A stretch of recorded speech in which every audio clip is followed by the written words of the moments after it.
Come, Sausage. Come. Hi, I'm Karen Trendler and I'm coordinator of the National Rhino Response Team, and then sort out what goes on at the Rhino Orphanage as well. I always had the idea sort of at the back of my mind, and I can't remember how young I was when it started, that I wanted to work with wildlife. This facility is the only facility worldwide that has been set up purely to deal with calves from the orphan crisis. The worst possible thing that can happen to a rhino calf is to lose its mother. To lose its mother in a horrific and very often traumatic poaching incident is unbelievably traumatic. And that's one of the reasons we started the orphanage. One, to get the calves, maximize the survival, take them through a period where they can recover for that trauma, and then the ultimate aim is to get them back into the wild. So cute to see one so small, but then it just breaks your heart that, you know, at that age, they've been through so much already.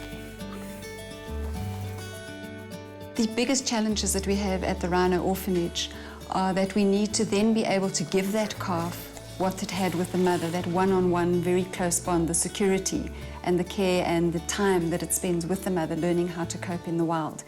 And in addition to that one-on-one bond that we have to try and provide, we also have to try and provide an atmosphere and an environment in which that calf can recover from the trauma. What is so challenging and what's so exciting about working in a field like this is that every day is different. But all of the animals at the orphanage have to be fed and cared for and medicated and checked, and sorting out the staff and whether we've got enough people and food and supplies on board. And then you'll suddenly get a phone call to say there's a new rhino on the way. So your entire day is then turned upside down. No single day is the same. Every day is different, and it's just adapting to what the rhino's needs are.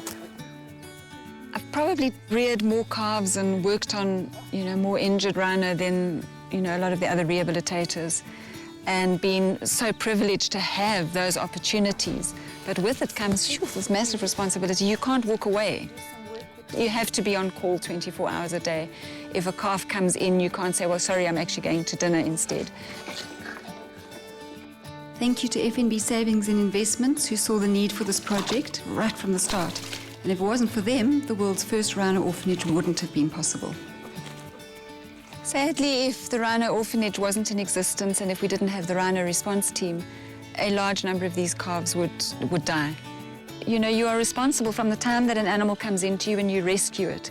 You're responsible for what happens to it long term. You have that bond with it. So yes, you do have a connection and you follow it through.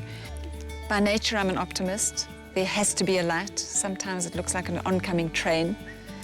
But we have to believe. There has to be a reason why we keep fighting.